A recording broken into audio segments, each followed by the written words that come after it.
A lot of changes have been shaking up the wasteland of Fallout 76 lately, between the new fishing system, the long-awaited ability to play as a ghoul, and a massive wave of perk card overhauls over the last year. Bethesda has been keeping Fallout 76 players on their toes, and now they've announced the plans for what they're calling the final Perk Rebalance update, and I know I'm not the only one that's glad that they're not going to have to change their build for a 15th time after this update. Now, some of these changes are game-breaking in a good way, others not so much. But today I'm breaking down all of it, the good, the bad, and the downright ugly. Now, there is a lot of information in this video. I'm going to try and get through it a little bit quicker and then break down what you should actually worry about, because a lot of things are changing and some core mechanics of Fallout 76 are going to change, just like the last couple of perk card updates. So this completely could change the way that you play Fallout 76 forever. Please make sure you pay attention to at least the breakdown of the important stuff in this video. If you don't care about all of the changes,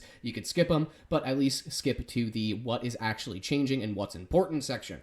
Now, and as always, this information could change before the update goes live, but don't worry, I'll keep you updated if it does. This hasn't gone live on the PTS yet, so just keep that in mind. All of this could change if they find something ridiculously broken when the PTS goes live. Before we get into the actual perk card changes, here's what Bethesda has to say regarding all of these changes in this recent update. In this update, we are finishing up our rebalancing of weapon perks, which include the heavy, melee, thrown, and bow weapons. Heavy gunner perks are being replaced with perks that focus on spending ammo to gain bonuses, along with a highly requested perk to decrease the spin-up time on those weapons. So the minigun and then the Gauss minigun definitely going to get a lot more use because of that perk right there, and then the whole entire spending ammo to gain bonuses, I will talk about that later in the video. Now, the melee perks are moving away from the one-hand and two-hand designations, and instead these perks will lean into more general properties of melee weapons, such as bleed and power attack. So as you can tell, they're still trying to push that damage over time stuff that they started introducing with the first perk card update. Bow perks will be benefiting throw melee weapons as well as bow weapons with new ways to take down groups of enemies, so that'll be fun. I don't really think anyone's going to use that too much, but we are also standardizing perks and mods that grant ability to automatically revive. Perks with these effects now bypass going into a down state, have a 100% chance to occur, have a cooldown, and require the use of a healing item such as a stim pack. In addition, all of these effects apply buffs to other players. You revive will apply to yourself when self-reviving. The order in which these effects can occur is fixed. So Scout Banner, EMT perk, Life-Saving mod, and then the Power Armor reboot, those are all getting that same little update, which is kind of nice too. So they're kind of working on that, and they're going to focus on a lot more, like, I guess, solo players, which is pretty nice. But as you can see, this final update mainly focuses on the last group of weapons that they haven't touched. You know, the heavies, the melee, and then everyone's favorite, the thrown and the bows. Like I said, no one's really going to use that. But the two biggest things that you should focus on is the damage over time buffs that we're going to be getting, and then also the heavy gunner perk switching to the spending ammo thing. I'm going to talk about that a lot more in the video, I promise. Alright, so now into the actual changes. Like I mentioned, there are so many perk card changes in this one. I'm going to go through, read each one individually kind of quickly, so either pause when they're on screen or check the description for Bethesda's actual posting about this update. After each one, I'll break down the main gist of all of these changes and everything like that. So again, it's mainly going to focus on heavy weapons, melee, bows, and throws. Some of the weapons are going to stay with the same name, and then others are going to have their name changed, like in the previous updates. So I will announce when a new perk, or when a perk is getting a new name. So the first group of weapons that we're going to talk about, or the first group of perk card changes that we're going to talk about, has to do with the melee weapons. As you can see, Slugger, rank 1, 10% melee damage first crippled. Rank 2, plus 20% melee damage first crippled. Rank 3, 30% melee damage first crippled. Slugger Expert is getting a new name, which is going to be Kneecapper. It's also only going to cost 2 points now and only have 1 rank. Blunt melee weapons deal 100% damage, or limb damage, excuse me. Slugger Master is also getting a name change. New name is going to be Heavy Hitter. It's going to cost 3 perk points, and rank 1, it's only 1 rank. Blunt melee weapon deal plus 50% power attack damage, which is going to be pretty nice. Up next, we have Gladiator. It's getting a name change to Wound Salter, which is a great name. It's going to have 3 ranks. Rank 1, plus 10 damage against bleeding enemies. Rank 2, plus 20% damage against bleeding enemies, and then rank 3 plus 30% damage against bleeding enemies. Gladiator Expert also getting a name change. It's going to Meat Mincer, and it's only going to be 1 rank, but it's going to cost 2 perk points. Bladed at rank 1, bladed melee weapons gain plus 20% swing speed, which is really nice. Then, finally, Gladiator Master of the Gladiators. It's also getting a change. The new name is going to be Bloodluster. It's going to cost 3 points and only have 1 rank. Rank 1, your bleed affects 35% more damage and 25% less duration. Iron Fist, rank 1. Your fist weapon deal more damage based on your DR, which is pretty nice that they're changing how unarms and fist work in this entire thing. So that kind of does it for the melee changes. Now moving on to the heavy weapon changes. First up for the heavy weapons, we have the Heavy Gunner perk getting changed to the Drum Corpse. Rank 1, gain 1 stack of Bullet Storm for every 50 ammo spent, up to 10 stacks. Each stacks increases damage by 3%. Resets when you reload or change weapons. So this is that new mechanic that we're going to talk about a little bit later in the video. I'm going to go over, and then obviously when it gets released, I'm going to go over showing you exactly like the difference in damage and why it's going to do so much more damage than any other meta in the game. So, but a rank 2, 6% damage per stack of Bulletstorm. Rank 3, 9% damage per stack of Bulletstorm. Note, on Bulletstorm, the perk Drum Corpse grants the ability to gain a stacking buff based on ammo spent. This buff increases the damage you deal, and other perks can add additional effects. You could have up to 10 stacks of Bulletstorm, and they last until you change or reload your weapon. So the more ammo you spend, the more Bulletstorm stacks you get. The higher the rank, the more damage you do per stack. With just this one card, if you have the maximum of 10 stacks, you will be doing 90% extra damage. Next up, we have the Heavy Gunner Expert perk, getting a name change to Tightly Wound, costing 2 perk points, and it only has 1 rank. Rank 1, weapons spin up faster, which, again, they already previously mentioned. After that, we're going to get the Heavy Gunner Master, new name, bringing the big guns. Perk points cost 3, and it's only going to have 1 rank. Your Bulletstorm stack limit is doubled, so it's going to go from 10 stacks to 20 stacks. If you have the 9% damage with 20 stacks, you will be dealing an extra 180% damage, which is pretty insane. And then after that, we have Lock and Load. It's going to cost 2 perk points, and it has 1 rank. Rank 1, you keep half of your Bulletstorm stacks when you reload. Each stack increases your reload speed by 1%. So if you had 20 with the bringing the big guns, you would just, when you reload, you would go back to 10, then you would spend more ammo, and then obviously you would go back up to 20, you would reload, so you would never actually lose all of your stacks if you had this perk. So this, and then bringing the big guns, and then Heavy Gunner is going to be an insane combination, just like the Onslaught one. But moving on, we have Bare Arms, rank 1. Each stack of Bulletstorm increases your bash damage by 5%. Again, they are really trying to push the whole entire bash damage and everything like that. But that's it for the heavy weapon changes. Now moving on to the unarmed, the bows, and also the thrown weapons. Up next, we have Pain Train, which actually got a pretty big change. Improved hit detection and limited hit rate. Counts as a fist weapon, which is pretty nice. Increased base damage and damage per rank, and then it uses 5 AP per hit. After that, we have Bow Before Me. Rank 1, 20% armor penetration and 5% stagger with bows or thrown melee weapons. Rank 2, 40% armor penetration and a 10% stagger with bows or thrown melee. After that, we have Archer, which is getting a new name to Hat Trick. Rank 1, arrows and thrown weapon melee weapons, bounce towards an additional target dealing 80% damage. Rank 2, arrows and thrown melee weapons bounce towards 2 additional targets dealing 80%. Rank 3, arrows and thrown melee weapons bounce towards 3 additional targets dealing 80%.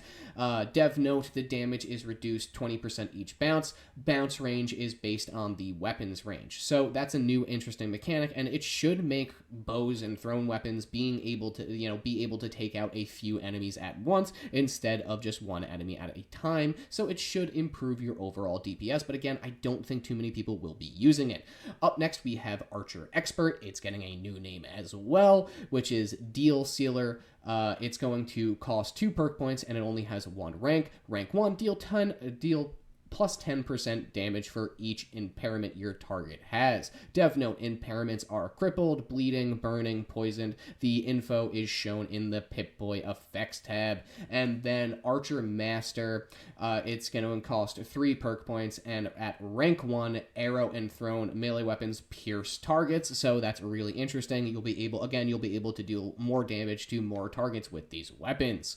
Up next, Fire in the Hole is getting a name change to Strong Arm. Rank 1, thrown weapons fly 50% further. Dev note, the throwing arc effect has been moved to the setting menu. Up next, we have Homebody. Rank 1, improved benefits of being well rested. Dev note, well rested grants +2 agility, kindred spirits +2 perception, lover's embrace grants +2 charisma, which is pretty nice. EMT, it's going to cost 2 perk points now. Rank 1, automatically revive a down teammate once every 3 minutes and grant them increased healing for 1 minute. So it's exactly like Res from Borderlands 2. If you know, you know. Dev note on this one, though, both players need to be in the same area or interior and within a reasonable distance. We don't know what that reasonable distance is yet, but we shall see.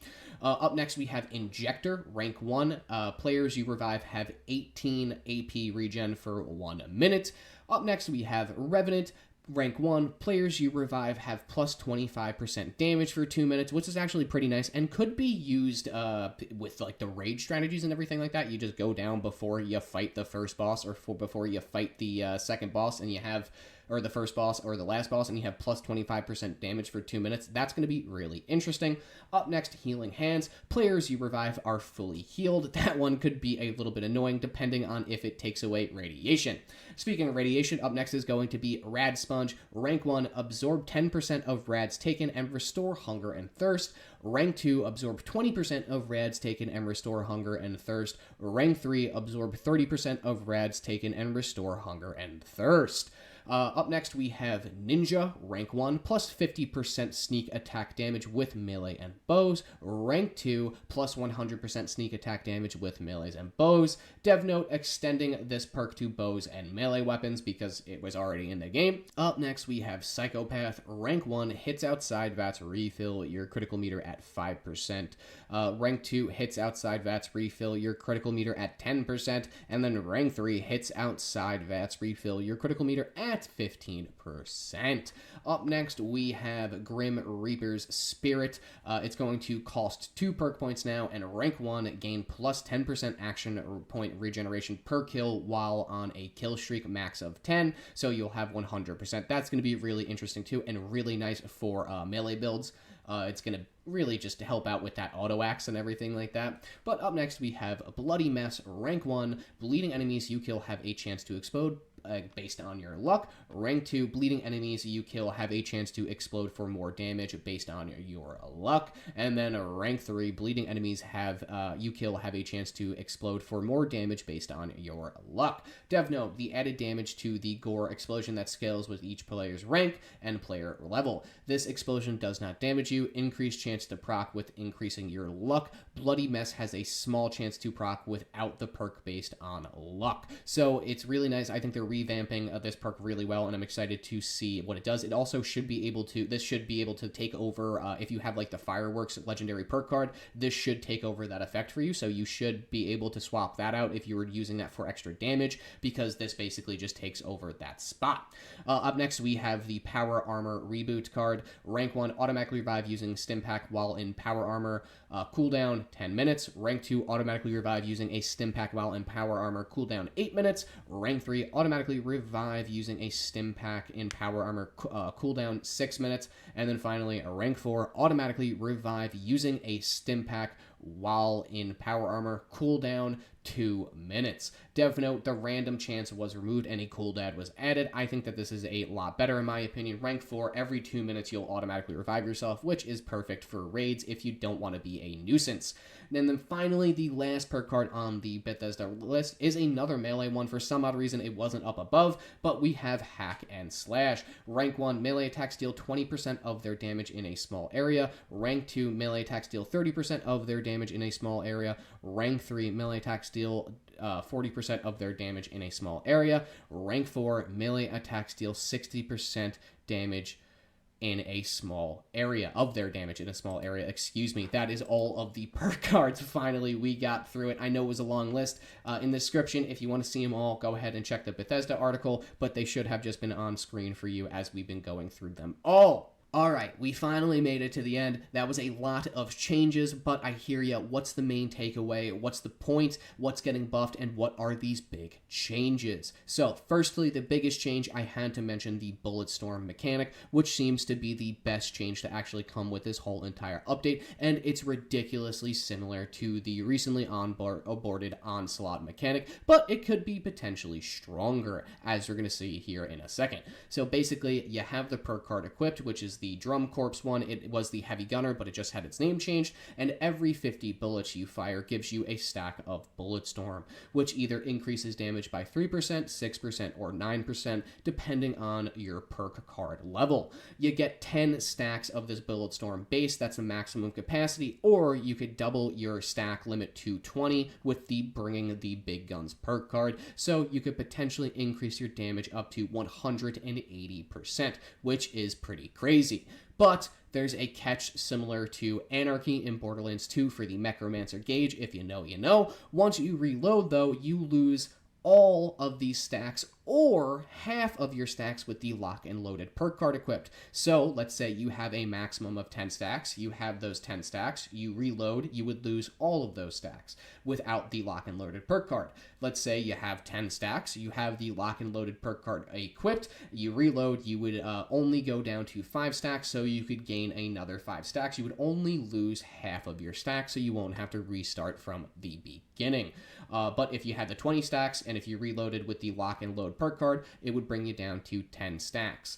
So just like the Onslaught perk, this is going to change the meta. The best combo with this new Bulletstorm meta is going to be to use a heavy gun like the Gat Plasma or the Gauss minigun, but with the quad effect. And obviously you're going to want to keep your health low and have the Nerd Rage perk card equipped. This will provide you with an insane amount of damage based on your Bulletstorm stacks, and obviously the Nerd Rage effects also, it would be proccing because you had low health. So this, in my opinion, is probably going to take over the Bloodied effect again. Once again, a lot of people are going to be running Gat Plasmas with the quad effect, and then the Drum Corps, the Bringing the Gun perks, and then the Lock and Load perk as well. So then you could have a potential of 180% damage boosting if you had those 20 stacks, and then obviously you'll be getting the damage boost from the Nerd Rage as well, which would push you way over the Bloodied limit of damage. The only thing that would suck is that you would have to continually hit enemies in order to get those or in order to get that damage buff up to 180%, while Bloodies you just always have it. But the potential for more damage than Bloodied is 100% there. You're just going to need to use quad and 3 simple perk cards. It's going to be pretty insane, and I cannot wait to test it. But it looks like the quad effect just got a lot more valuable for Heavy Gunner, so if you plan on switching to the new meta once this update comes out, I highly suggest you start grabbing some quad plan boxes right now. Secondly, I have to talk about the overall buff melee perk cards are getting, not just a straight up damage boost. They're really trying to push the damage over time mechanic. Bethesda is focusing a lot more on bleed damage and extra damage to cripple targets, which is perfect for basically all melee weapons. If you use an auto axe or a chainsaw, you'll pretty much always be applying the bleed and cripple effect. And again, you're gonna get that extra damage if you wanted to go like that. They're also really trying to make blunt weapons and unarmed playstyles a lot more usable, which is also nice to see. Again, same thing with the thrown weapons and then the bows. I don't think that the blunt melee weapons, the bows, and then the thrown weapons are going to take over the meta. However, I think that a lot of these perk cards are going to help boost the auto axe, even though it is getting a little bit of a nerf. Same thing with the chainsaw, it's getting a little bit of a nerf, but overall, I think that these new perk cards will bring it to a point where basically the same amount of damage, so I wouldn't have to worry about that. But overall, melee is getting a nice little boost, just not as much as boost as the heavy gunners. I wish that they had something like that. But I mean, again, you could put on the onslaught and the furious on your melee weapons just to have that extra damage, just like with the other rifles and everything like that. So I understand why they're not having a specific melee one, but it does kind of suck that the melee weapons are getting overshadowed by the heavy weapons in this update. Still, though, they are getting a nice little buff. Finally, I wanted to mention the nice buff that sneak attacks will be getting, which is nice. Of course, they're adding the sneak attack boost to melee also, but they are touching it up a little bit. When Fallout 76 first came out, sneak attack builds were all over the place, and it was arguably the best build to run in the game. But again, it has kind of gone out of favor for the heavy gunners with the raid update and everything like that over the last year. So I'm glad that they're getting a little bit of love in terms of getting a buff. And also, it never really made sense to me that you weren't able to get like sneak attacks from melee weapons. It just didn't really make sense, especially because you can sneak around with a melee weapon, and most of them are silent, and you are able to one-shot enemies, so you obviously should be able to get a boost on that. It just makes sense that they're adding it now. But sneak attacks, it's really nice that it's going to feel OP again, and that the people that are going to be running sneak attack builds will be at a very high place in the meta once again. I don't know if it's going to be enough to push it all the way to the top at like it was when the game first launched, but it is nice that people are going to be able to run around with a fixer and completely destroy things like never before. Well, there we have it, ladies and gents of the Wasteland. We've made it to the end of another Fallout 76 video. I hope you found it useful, and I hope you're excited for all these changes. I know I am. I really am excited to mess around with the new Bulletstorm mechanic on my heavy gun build. I think it's going to be so overpowered because I know Onslaught, when that first came out, it completely changed the game in terms of damage, especially for ghoul characters, so I think this is going to also make it a little bit overpowered for non-ghoul characters, so I think that that's going to be really nice to see. Now, what are you most excited for? Let me know in the comments, or are you just finally glad that we're not going to get any more perk card changes for a little bit in the Wasteland of Fallout 76, that we could finally make a build and let it rest for a little bit? I know that's probably what I'm most excited for besides the Bulletstorm mechanic, but let me know in the comments. I hope you found this video useful, and I hope I was able to break down kind of the main takeaways. Again, you really should only care about melee is getting a overall buff, the auto axe is getting a slight nerf along with the chainsaw, sneak attacks are getting a boost, melee is finally going to be able to benefit from sneak attacks, and then obviously the most important is going to be that Bulletstorm mechanic. It's going to take over, and if you plan on using it, I highly suggest you drop the Bloodied, pick up some quad mods, throw that on your weapons, and of course, keep your health low for the Nerd Rage effect to proc. Boom, there you go. You're gonna have like over 200% damage boost going on, so just keep that in mind. It's going to outweigh Bloodied significantly. The only thing is, you're gonna have to continually fire bullets in order to get that stack to max out, just like the Onslaught one, but the damage potential is there. And as always, I appreciate you motherfuckers for watching this motherfucking video, and I will see ya in the Wasteland, hopefully with our final builds.